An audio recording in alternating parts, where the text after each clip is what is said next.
Dear student, जैसा कि आप जान रहे हो कि हमारा वर्ग नवम का टॉपिक कंटिन्यू है, जिसमें आज हम लोग ऊर्जा संरक्षण का सिद्धांत, जिसको हम लोग इंग्लिश में कहते हैं principle of conservation of energy, इस पर हम आज डिस्कस करेंगे कि आखिर ये क्या चीज है और इससे रिलेटेड जो भी प्रिंसिपल है उसको हम लोग प्रूव करने का प्रयास करेंगे।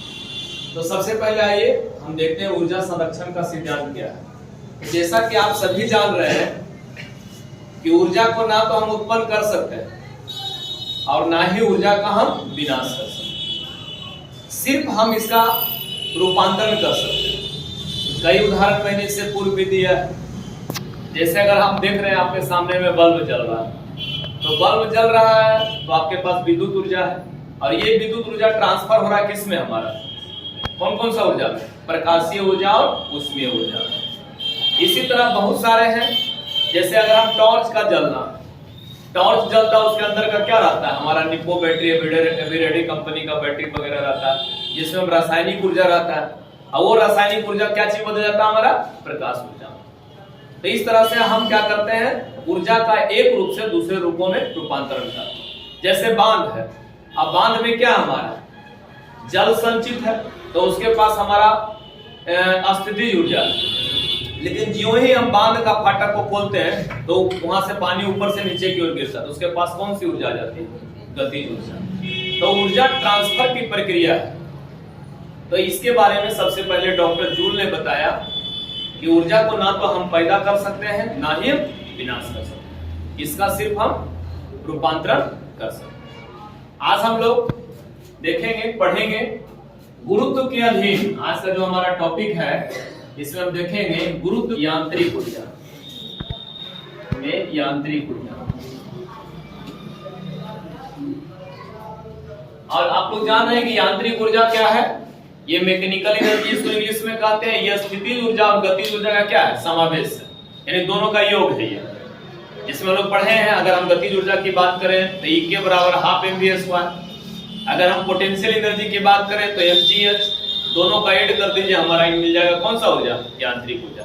आज हमको ऊपर से गिरते हुए पिंड के लिए प्रत्येक पॉइंट पर उसका देखना है हमको कि उसका यांत्रिक ऊर्जा कंजर्व है या नहीं। तो आइए हम स्टार्ट करते हैं आज के टॉपिक के साथ। देखिए सबसे पहले क्या है, ये हमारा अर्थ सरफेस है, पृथ्वी की सतह, पृथ्वी की सतह। यहाँ से एक ऊंचाई पर, यह मान लीजिए यहाँ से यहाँ तक का ऊंचाई कितना है प्यारे बच्चों, h है। और यहाँ पर एक ऑब्जेक्ट है, ऑब्जेक्ट के रूप में मान लो एक गेंद को ही ले लेते हैं और जिसका मास क्या है, इस गेंद का मास m है। अब ये गेंद कहाँ पे है, a पर है।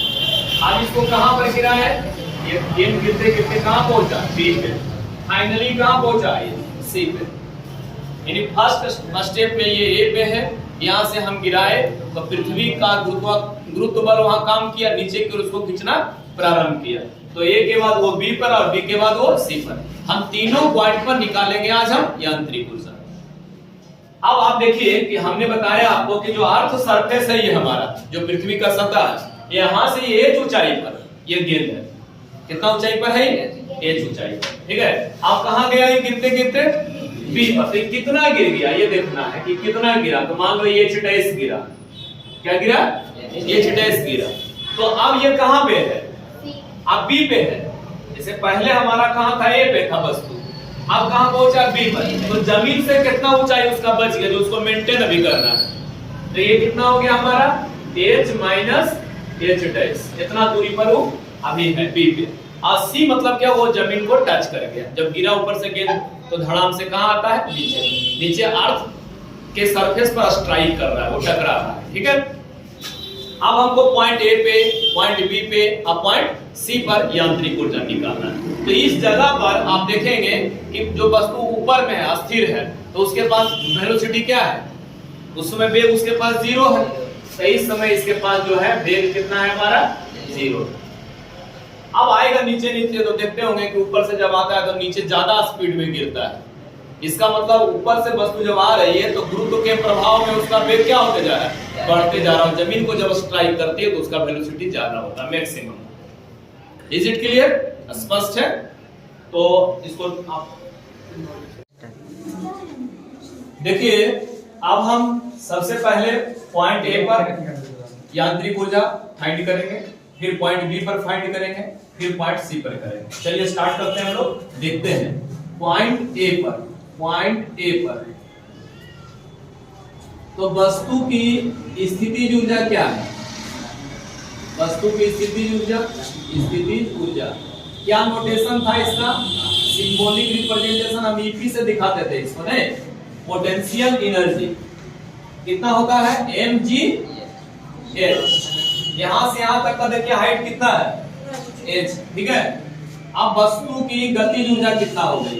वस्तु की गतिज ऊर्जा क्या बोल रहे हैं इसको हम लोग? E के, E से एनर्जी, K से काइनेटिक एनर्जी बराबर क्या होता है फॉर्मूला? Half mv square. इस पोजीशन पर, इस पॉइंट पर वेलोसिटी है, जब वस्तु किसी ऊंचाई पर है और स्टेशनरी है यानी रुका हुआ है, विराम में है, तो उसके पास वेग होगा? नहीं होगा। तो आप यहाँ v इक्वल टू क्या डाल दीजिए? 0। तो E के बराबर हाफ m और v पे जगह 0, तो 0 का स्क्वायर करो तो क्या होगा? 0। इस तरह आप देखेंगे कि यहाँ पर यांत्रिक ऊर्जा क्या हो गया इस पॉइंट पर? यांत्रिक ऊर्जा बराबर kinetic energy plus potential energy, दोनों को जोड़ दीजिए तो काइनेटिक है 0 और पोटेंशियल है मेरा mg है, तो रिजल्ट क्या आ गया हमारा? mgh। रुकना है, ठीक है। यहाँ तक यहाँ देखिए कि हमने ए पर आपको फाइंड आउट किया, हम यांत्रिक ऊर्जा को कितना आया वो हमारा mgh आया। अब हम पॉइंट बी पर जाएंगे और देखेंगे कि हमारा इस पॉइंट पर यांत्रिक ऊर्जा क्या है। तो यहां से देखेंगे कि इस जगह पर हमारा वेलोसिटी क्या है। पहले पता है कि काइनेटिक एनर्जी निकालने के लिए हाफ mv स्क्वायर लगेगा, तो v तो चाहिए हमको। तो v कहां से निकालेंगे? तो पहले ऊपर से यहां तक गिराइए और देखिए कितना हो रहा है हमारा वेलोसिटी इस पोजीशन पर। हालांकि वस्तु तो ऊपर से आते से रुकती नहीं है, लेकिन हम वहां रोक के देखें क्योंकि कैलकुलेशन हमको करना है, ठीक है। तो आप यहाँ देखिए इस जगह से यहाँ तक हम गिरा रहे हैं, ठीक है। तो गति का समीकरण लगा दीजिए, कहां से? A से B तक के लिए, A से B तक के लिए, B तक के लिए। अब v स्क्वायर बराबर क्या होता है formula? u square plus 2gh। तो यहाँ पर u क्या था आपका? यही भी है जो शुरुआत वाला u है, ठीक है। तो ये कितना हो गया प्यारे बच्चों? 0। अब v स्क्वायर बराबर 2g और यहाँ देखिए आपका h की जगह क्या है?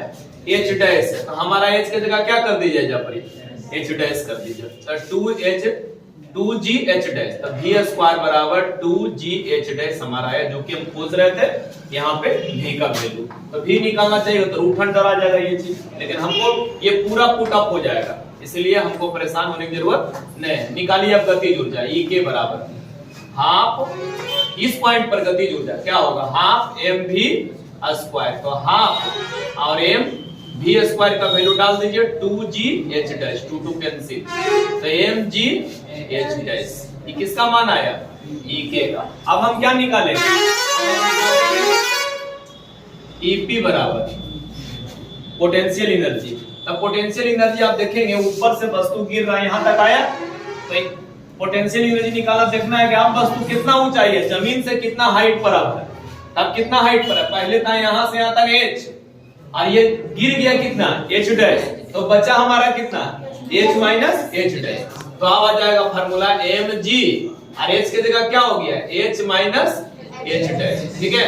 तोड़ दीजिए इसको, mgh minus mgh dash EP बराबर। अब आप टोटल यांत्रिक ऊर्जा निकाल लीजिए। यांत्रिक ऊर्जा पॉइंट बी पर, यांत्रिक ऊर्जा बराबर EP प्लस EK। तो EP कितना है हमारा? mgh minus mgh dash plus mgh dash. देखिए कट गया, हमारा क्या रिजल्ट आया? mgh। यानी हमने देखा कि पॉइंट ए पर जो हमारा यांत्रिक ऊर्जा है वही यांत्रिक ऊर्जा पॉइंट बी पर है। अब हम प्रोसीड करेंगे आगे पॉइंट सी के लिए। देख लो हम लोग पॉइंट सी पर यांत्रिक ऊर्जा निकालेंगे। तो पॉइंट सी पर अब जो है पहले देखना है कि इस जगह पर हमारा वेग क्या होगा। यहां से आइए, ए से गिराइए वस्तु को, इस जगह पर देखिए v हमारा क्या है।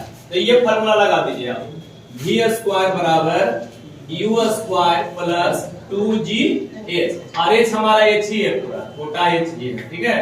तो आप देखिए u का वैल्यू v जो हमारा u है शुरुआत वाला वेग, वस्तु वहां आराम था यानी रेस्ट में था, स्टेशनरी था, तो u का वैल्यू 0, तो v स्क्वायर बराबर 2gh, यहाँ हमारा आ गया v स्क्वायर बराबर 2gh। अब देखिए काइनेटिक एनर्जी यहाँ पर आप निकाल लीजिए आराम से, हाफ mv स्क्वायर, तो हाफ m जो वैल्यू डाल दीजिए v स्क्वायर का 2gh, तो यहाँ से कैंसिल हो जाएगा 2 रिजल्ट हमारा आ जाएगा mgh। हमने देखा कि इस पॉइंट पे, पॉइंट C पर हमारा काइनेटिक एनर्जी कितना आ गया, mgh आ गया।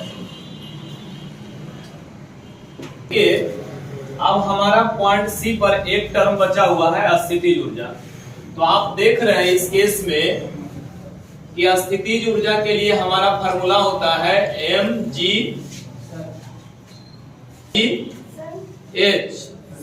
अस्थितिज ऊर्जा बराबर क्या है, ऐसे लोग जानता है, काटना है ना, कट जाता है। आप यहाँ स्टार्ट करें, देखिए अब हमको पॉइंट C पर एक टर्म मेरा बच गया है। कौन सा टर्म बचा है, अस्थितिज ऊर्जा। तो आप देखिए कि इस पॉइंट पर अब h है, वस्तु में ऊंचाई है, तो जाके जमीन के साथ क्या होगा, जाके टच कर गया, ऊंचाई है। अब तो इस केस में ऊंचाई क्या हो गई, h क्या हो गया, 0। तो अब अस्थितिज ऊर्जा क्या होगा, EP बराबर मेरा mg गुना 0, तो 0 EP आ गया हमारा क्या, 0। अब आप यांत्रिक ऊर्जा निकालिए, यांत्रिक ऊर्जा हमारा क्या हो जाएगा, यांत्रिक ऊर्जा बराबर EP प्लस EK, तो EP क्या हो गया हमारा 0, EK कितना है mgh, तो रिजल्ट हमारा क्या हुआ mgh। तो आपने देखा कि पॉइंट A पर हमारा यांत्रिक ऊर्जा mgh है, पॉइंट B पर हमारा यांत्रिक ऊर्जा mgh है, पॉइंट C पर यांत्रिक ऊर्जा mgh है। इस प्रकार हमने देखा कि यहाँ पे जो ऊर्जा था वो अस्थितिज ऊर्जा में था। अब ऊपर से वस्तु गिरने लगा तो अस्थितिज ऊर्जा क्या चीज में कन्वर्ट होने लगा, गतिज ऊर्जा में। उसका जो अस्थितिज ऊर्जा क्या चीज में कन्वर्ट होने लगा। इस प्रकार देख रहे हैं कि ऊर्जा का कन्वर्जन हो रहा, रूपांतरण हो रहा, और अंत तक जितना ऊर्जा यहाँ था वही ऊर्जा पॉइंट C पर मिला। इस प्रकार हम कह सकते हैं कि ऊर्जा संरक्षण का सिद्धांत सत्य है।